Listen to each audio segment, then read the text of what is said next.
Good morning friends.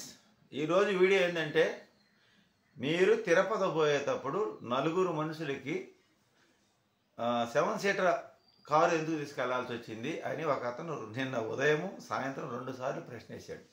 7 seat car అంటే driver Banu ఆరుగురు మీరు నలుగురు అయితే ఆరుగురుండే కారు.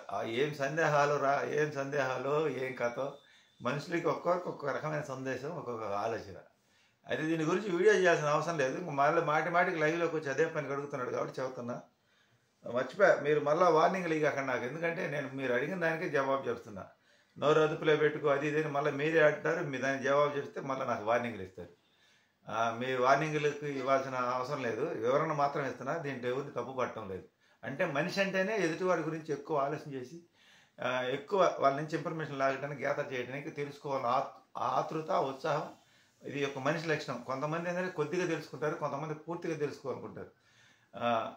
కానీ వివరం చెప్తున్నా ఏనండి. ఇది అతను మరి సదుద్దేశంతో అడిగాడా, ఏ ఉద్దేశంతో అడిగాడు తర్వాత సంగతి. మేము మెయిన్ పాయింట్ ఏంటంటే, మాకు స్విఫ్ట్ డిజైర్ పోయినసారి అరుణాచలం తీసుకెళ్ళాం. చాలా ఇబ్బంది పడ్డాం. అది ఇరుక్కొని ఎందుకంటే మా ఆవిడ కొంచెం ఒలిగల మనిషి. వెనక సీట్లో ముగ్గురు కూర్చోవాలి, నేను డ్రైవర్ ఉండే సీట్లో కూర్చుంటాను. నేను ముందు పక్క ఎందుకు కూర్చుంటానంటే దానికి కారణం ఏంటంటే, మా అబ్బాయి కూర్చున్నా వాడు నిద్రపోతాడు. ఇంకా నేను కూర్చుంటే నేను నిద్రపోను. నాకు ఎందుకంటే భయం ఎక్కువ. కుటుంబం పట్ల బాధ్యతగా, ఇంటి యజమాని కాబట్టి బాధ్యతగా ఉంటాను. ఇక మా అమ్మాయి సంగతి చెప్పటం ఏముంది, కారు ఎక్కగానే ఆమె తల తిప్పేస్తుంది, వాంతులు అవుతాయని భయంతో వణికిపోయి పనుకోవాలి. ఆమె పనుకుంటే కళ్ళు తెరిచిందంటే వాంతి గ్యారెంటీగా ఆమెకి ఒక జర్నీ ఫోబియా అంటారు దాన్ని. జర్నీ ఫోబియా ఉంది. కారు ఎక్కినా, ఆమె బస్సు ఎక్కినా ఇంకా ఎట్టయింది, ఇంకా మొహంలో ఫీలింగ్ మారిపోయింది. ఇంకా గట్టిగా కళ్ళు మూసుకుని పోయి ఇంకా మాట్లాడినా కూడా ఆమె చికాకే. ఇక మా అబ్బాయి ప్రాబ్లం ఏంటంటే, వాడికి పొద్దుగుకులు తిరిగి ఇంకా కారు ఎక్కితే వాడికి నిద్ర రాదు, కానీ వాడికి కొంచెం కాళ్ళు చాపుకొని పనుకున్నారు, వాడు ఇరుక్కొని కూర్చోలేడు. ఇంకొకటి ఏంటంటే, నేను చెప్పాను కదా, వాడికి ఎప్పుడు ఫోన్లు వస్తూ ఉంటాయి. దానివల్ల మాకు చెడ్డ చిరాకు వస్తుంది. ఎందుకంటే ఈ రోజుల్లో నేను చెప్పాను కదా, నేను వీడియో చెప్పాను, దాంట్లో ఎవరి పిల్లకాయలైనా ఎవరైనా నాది నేను దాచిపెట్టుకున్న పక్కన వాళ్ళంతా గెలిక మనస్తత్వం కదా. అది సమాజ పరిస్థితి ఇప్పుడు అలా ఉంది. వాడికి మాటికి ఫోన్లు వస్తుంటాయి. మాకైతే చెడ్డ చిరాకు వస్తుంటుంది, పాటికి ఫోన్లు వస్తుంటాయి. ఇక వాడు నిద్రపోయేదాకా ఫోన్లు మాట్లాడుతూనే ఉంటాడు. అందుకని ఆ ఎట్టిగా కారు తీసుకెళ్తే వెనక సీట్లో ఒకసారి తీసుకెళ్ళాం. అంతకుముందు తిరుపతికి ఎక్కడికో, తిరుపతి కాణిపాకం ఒకసారి ఎట్టిగా తీసుకెళ్ళాం. వాడు వెనక సీట్లో కొనుక్కుంటాడు పోయి, ఇంకా హ్యాపీగా ఉంటుంది అనమాట. ఇంకా వాడు గోల వాడిది. ఏమో మధ్యలో మా అమ్మాయికి మాట్లాడుతుంటే చికాకుగా ఉంటుంది, ఇంకా కూర్చుంటే వామిటింగ్ వస్తుంది. ఇంకా మా ఆవిడ కూర్చోడానికి ఈ ముగ్గురు ఆ సీట్లు అయితే కొంచెం కష్టంగా ఉంటుంది. అది స్విఫ్ట్ డిజైర్లో. కాకపోతే దానికి ఎంత 3 రూపాయలు తేడా కిలోమీటర్కి. ఇంకా ఏమో ఫ్రీగా కూర్చుంటుంది. మా అమ్మాయి వచ్చేసి ఇంకా ఒళ్ళో కొనుక్కుంటుంది అనమాట, మా కూతురు. ఆమె కోసం మెయిన్ మా పిల్లోడు అబ్బాయి చెప్పాను కదా, వాడికి ఫోన్లు వస్తుంటాయి. వాడికి ఫ్రెండ్స్ అని, వాళ్ళని, వీళ్ళని, ఆ కంపెనీ కాల్స్ అని అన్నీ కలిసి వస్తుంటాయి. మనకేమో చికాకు, అసహనం వస్తుంటుంది. వాడికేమో అలవాటు అయిపోయింది అలా. ఎందుకంటే ఈ రోజుల్లో ఈ ఫోన్ల వల్ల చాలా డిస్టర్బెన్స్ అవుతుంది ఎక్కడికి పోయినా కానీ. ఎందుకంటే మనం ఇంపార్టెంట్ అర్జెంట్గా పోతుంటే వాళ్ళు ఫోన్లు మాట్లాడుతుంటాడు. మనం ఏ పని ఎక్కడికి పోతున్నా ఫోన్లు మాట్లాడాలి. ఎందుకంటే వెంకటేశ్వర దర్శనానికి పోయేటప్పుడు దేవస్థానంలో ఫోన్ తీసుకుని అది చాలా మంచి పని. ఎందుకంటే అసలు మనం పోయిన పనే డిస్టర్బెన్స్ అయిపోయింది.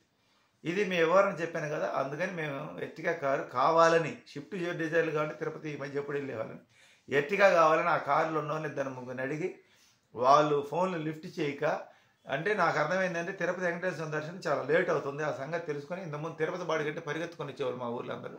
ఇప్పుడు తిరుపతి బాడిగంటే రావటం లేదు. అయితే నేను ఈ కారు అతనికి వివరం చెప్పాను. మీకు బాడిగా మామూలుగా జనరల్గా అయితే కిలోమీటర్ లెక్క అయితే మాకు 12,500 లెక్క వచ్చేది. 13,500 ఎందుకు ఇచ్చానంటే, అతను ఆలోచన చేసి మాకు కిలోమీటర్ లెక్క అయితే వద్దు, మాకు బాడిగ ఇవ్వాలి 12,500, నైట్ హాల్ట్కి ఒక రోజుకి 1000 రూపాయలు అని చెప్పాడు. ఎన్ని నైట్ హాల్ట్ అయితే అన్ని నైట్ హాల్ట్ 1000 రూపాయలు లెక్కనియమన్నాడు. అప్పటికప్పుడు హడావిడిగా అతను డ్రైవర్ని మాట్లాడి మాకు పంపించాడు. అరే డ్రైవర్ కూడా రేట్ ఎక్కువ ఇచ్చాడంట. మేము 3 రోజులు ఉంటామని చెప్పాం, కానీ 2 రోజులకి వచ్చాం. ఆ ఓనర్ 1000 రూపాయలు ఎక్స్ట్రా మా మీద వేసాడు. అయినా పర్లేదులేండి, మనం పోవాలనుకున్నప్పుడు మనకి ఇష్ట ప్రకారం ముగ్గురులాగా అతను మనకి మాట తప్పకుండా అప్పటికప్పుడు సాయంత్రం పూట 6 గంటలప్పుడు మాట్లాడితే 8:30 కల్లా కారు పంపించే డ్రైవర్ని మాట్లాడి. అందుకని చాలా థ్యాంక్స్ చెప్పుకోవాలి వాళ్ళకి. మనకి పక్కన అతను వాళ్ళ బంధువులు కుర్రాడు కాబట్టి ఇతను మాట కాదల్లా పంపించాడు. ఇది అర్థమైంది కదా మీకు. ఎక్కడికైనా దేవస్థానాలకు పోయేటప్పుడు కకృతి పడి ఇరుక్కొని పోకూడదు. ఇప్పుడు ముందు పక్క సీట్లో కొంచెం మధ్యలో కొంచెం ఎడం ఉందనుకో, వీళ్ళు కొంచెం అంత దూరం జర్నీ చేసేటప్పుడు కొంచెం అటు ఇటు సర్దుకోవడానికి, కొంచెం పిల్లలకి ఏదైనా పనుకోవడానికి పనికొస్తుంది. ఎందుకంటే వామిటింగ్స్ అలవాటు ఉంది కాబట్టి. వామిటింగ్ చేసుకున్న తర్వాత ఇంక కూర్చోలేరు, తల తిరిగిపోతే చాలా ఇబ్బందిగా ఉంటుంది. ఆ జర్నీ అనేది మా అమ్మాయికి ఈ జర్నీలో ఈ సమస్య ఎక్కువ. అప్పటికి పోయేటప్పుడు ఇంక అట్ట పనుకొని నిద్రపోబట్టి నాకు మా అమ్మాయి వామిటింగ్ చేసుకున్నాం. తిరుపతిలో రూమ్ తీసుకుందాం ఉంది. మేము చెప్పకుండా కానీ పక్కన దాకా తీసుకెళ్ళాం. అలాగే అక్కడ రూమ్ తీసుకొని రిలాక్స్ అయ్యాము, అంతా బాగానే ఉంది. మిగతా ఏదో ఒకటి తింటాం కదా టిఫిన్లో, అందుకని కానీ పక్కన కూడా టిఫిన్ చేయకుండా వచ్చి తిరుపతిలో చేసాం. మధ్యాహ్నం భోజనం చేసాం ఒకేసారి. ఇంకా క్యూలో నించొని చేసి అక్కడ టెస్ట్ తీసుకునేసరికి కొండెక్కేటప్పుడు వామిటింగ్ కాల. అమ్మయ్య 7 కొండల వాడు నువ్వు ఉండవయ్యా, కొండెక్కేటప్పుడు వామిటింగ్ కాలేదు, చాలా వరకు మేలు ఎవరికి. కానీ మా అమ్మాయికి కాలేదు, కానీ కొండెక్కేటప్పుడు మా ఆవిడ కింద పూరి తింది, హోటల్లో వద్దనుకొని తింది. ఏంటంటే జర్నీలో కూడా కొంచెం చెప్తే ఆలకిస్తే ఆలకించదు. మేమందరం ఇడ్లీ తిన్నాం. ఆ ఇడ్లీని సరిపెట్టుకోమంటే నాకు లేదు, పూరి తినాలంది. ఒక్క పూరి తిన్నందుకు ఆ కొండ ఎక్కంగానే తిరుమలకి పైకి ఎక్కాం. దారిలో ఘాట్లు అయితే ఆపడానికి కుదరదు, బండి దారిలో ఎట్టి పరిస్థితులు ఆపడానికి కుదరదు, ఎందుకంటే ట్రాఫిక్ ఎక్కువ ఉంటుంది, వెనక బండ్లు వస్తుంటాయి. వామిటింగ్ చేసుకుంది. సరే ఇంకా అమ్మాయి చేసుకోలేదు, ఆమె చేసుకుంది. ఇంకా అందరితో ఆ సమస్య కూడా అయిపోయింది. లేకపోతే ఆ వామిటింగ్ కాకపోతే గుళ్ళోకి పోయినా కూడా తలనొప్పిగా ఉంటుంది, మనిషికి అంతా చికాగ్గా ఉంటుంది. అందరితో దేవుడు ఆమెకి అంతవరకు ఫ్రీ అయింది. దర్శనానికి లోపలికి వెళ్ళాం. బాగా ప్రశాంతంగా క్యూలో బాగా చల్లగా వాతావరణం బాగుంది. మధ్యాహ్నం దాకా బాగానే ఉంది. ఇంకా మధ్యాహ్నం నుంచి ఇంక క్యూలో ఎప్పుడైతే మనకి కంపార్ట్మెంట్లోకి పంపించారో అక్కడి నుంచి కొంచెం గాలి ఆడక అందరు జనాలందరూ ఒకేసారి ఉండటం వల్ల ఈ క్యూలు ఏంటంటే బయట పక్క ఓపెన్ ప్లేస్ పక్కకి వేస్తారు కదా, అటు పక్క రోడ్లు ఉంటాయి, చెట్లు చల్లటి గాలి వస్తుంటుంది. క్యూలో బాగా కూర్చోడానికి మంచిలు తాగడానికి ఎక్కడిక్కడ ట్యాపులు అన్నీ పెట్టారు, వాష్రూమ్స్ అన్నీ. కానీ కంపార్ట్మెంట్లో పోయిన తర్వాత అసలు సమస్య మొదలైంది. కంపార్ట్మెంట్ నుంచి మంచిగా మేము 12:30కి వెళ్తే కంపార్ట్మెంట్లోనే మాకు 4 గంటల దాకా ఉంచారు. దాదాపు 3 గంటల పైన ఉంచారు కంపార్ట్మెంట్. 4 గంటల నుంచి మళ్ళీ క్యూ వదిలిన కానీ గంట సేపు పట్టింది దర్శనం అయి బయటకు వచ్చేది. అది మీకు అర్థమైంది కదా. మేము ఎప్పుడు ఈ షిఫ్ట్ డిజైర్ తీసుకెళ్ళినప్పుడు చాలా బాధపడ్డాం. ఎత్తికా కాబట్టి చాలా వరకు వచ్చేటప్పుడు దారిలో మా అమ్మాయికి 2 సార్లు వామిటింగ్స్ అయింది.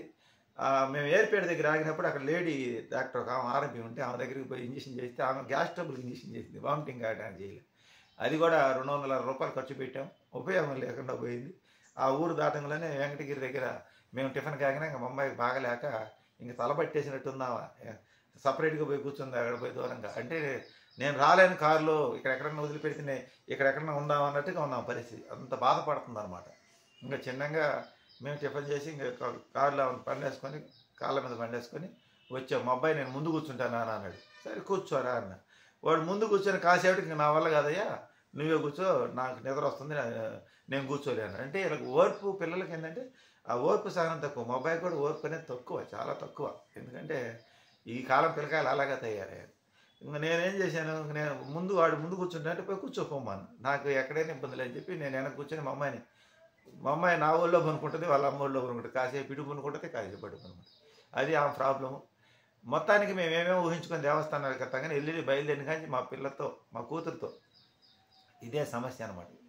దేవస్థానానికి పోయేటప్పుడు అంటే ఇక నేను రాను, ఇంక ఇదే లాస్ట్ ఉంటుంది.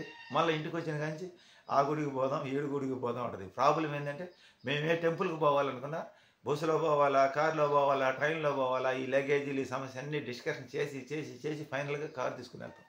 చాలామంది అంటున్నారు మీరు కారులో పోతున్నారని. 1991 శ్రీశైలంలో మేము ఫస్ట్ సారిగా జూబిలీ వెళ్ళాం. ఇంకా అక్కడి నుంచి తర్వాత 2 వీలర్స్ మీద మేము మా బాబాయిలు మేమందరం కలిస్తే, ఫ్యామిలీ కాకుండా మేము సింగిల్కి వెళ్తే 2 వీలర్స్ మీద వెళ్ళేవారు. మేమందరం కలిసి మంత్రాలయము, ఈ అరకలోయ, వైజాగ్ ఇవన్నీ టూర్లు, సంవత్సరానికి ఒక టూరు మేము వెళ్ళేవాళ్ళు. మేమంతా వర్క్ చేసే వాళ్ళందరం కూడా. ఈ కారులో వెళ్ళడం అనేది నాకు ఈరోజు కొత్త ఏం కాదు. ఎవరు అన్నారు మీరు ధనవంతులని? కారులో వెళ్ళినోడల్లా ధనవంతుడు కాదు. 10 మంది కలిసి వెళ్తే బస్సు ఛార్జీ కన్నా తక్కువ ఇది కారు. అది ఆలోచన చేయరు. కాకపోతే నేను ఏమైందంటే 6 వెళ్ళే కారు మేము 4 వెళ్ళడం వల్ల కాకపోతే 3000 ఎక్స్ట్రా అయింది. ప్రశాంతంగా ఉంది, హాయిగా ప్రశాంతంగా జర్నీ సాగింది. ఇరుక్కొని పోవడం, మనిషికి బాగలేనప్పుడు ఒత్తిడి ఎక్కువైనప్పుడు ఇంకా చికాకు అయింది. ఎందుకంటే మనం పోయేది ఒక 200 కిలోమీటర్ 300 కదా, అప్ అండ్ డౌన్ 800 కిలోమీటర్లు జర్నీ చేసాం. 800 కిలోమీటర్లు జర్నీ అంటే కొంచెం ఫ్రీగా ఉండాలి ఒళ్ళు. మనము కకృతి పడే పొదుపు చేసే కాడ పొదుపు చేయాలి. కానీ ఇప్పుడు ఊర్లోకి వచ్చాను, నేను ఎంత పొదుపుగా ఉంటే అంత పొదుపుగా ఉంటా. ఊరు దాటి ఎప్పుడో పోయేటప్పుడు ఖర్చు చేసుకోవడానికి సిద్ధపడితేనే ఊరు దాటి వెళ్ళాలి. వైజాగ్ దాకా వెళ్ళాము ఒకసారి, కానీ ఏం సుఖం, మమ్మల్ని తీసుకుపోయిన అతను ఖర్చు పెడతానని చెప్పి తీసుకుపోయి అతను సరిగ్గా ఖర్చు పెట్టాలి, అప్పే మళ్ళీ తర్వాత తిరిగి ఇచ్చేది. అప్పుడు అనిపించింది నాకు టూర్కి వెళ్తే ఇలా వెళ్ళకూడదు, బాగా డబ్బులు తీసుకొని వెళ్తేనే వెళ్ళాలి, లేకపోతే టూర్కి వెళ్తే దాని ఊర్లో ఉండేదే బెస్ట్. ఎందుకంటే డబ్బులు ఎక్కువ తీసుకోకుండా పోయే కన్నా ఎక్కడ పోకుండా మానుకోవడం మంచిది. ఎప్పుడైనా 5 సంవత్సరాలు పో, 6 సంవత్సరాలు పో, 10 సంవత్సరాలు పో, డబ్బులు దాచిపెట్టుకొని ప్లాన్ చేసుకొని తీసుకెళ్ళండి, అప్పుడు హ్యాపీగా ఉంటుంది టూర్. అంతేగాని బయటికి బయలుదేరిన తర్వాత కూడా కకృతి పెడితే ఆ కకృతి పడే కన్నా ఇంటికాడే ఉండు, దేవుడు నేను రమ్మన్నాడా, దేవుడు ఏమో రమ్మలేదుగా, మనమే మన కర్మలు తెచ్చుకునే పోతున్నాం. ఇది ఈరోజు వీడియో. ఎందుకు తీసుకెళ్లాల్సింది కారు అంటే వివరణ చెప్పాను కదా. ఇది నేను కార్లు అడిగితే 1991 నుంచే పోతాను, ఇప్పటి నుంచి కాదు. కారులో పోయిన అందరూ ధనవంతులు కాదు. ఓకేనా, బాయ్, ఉంటా.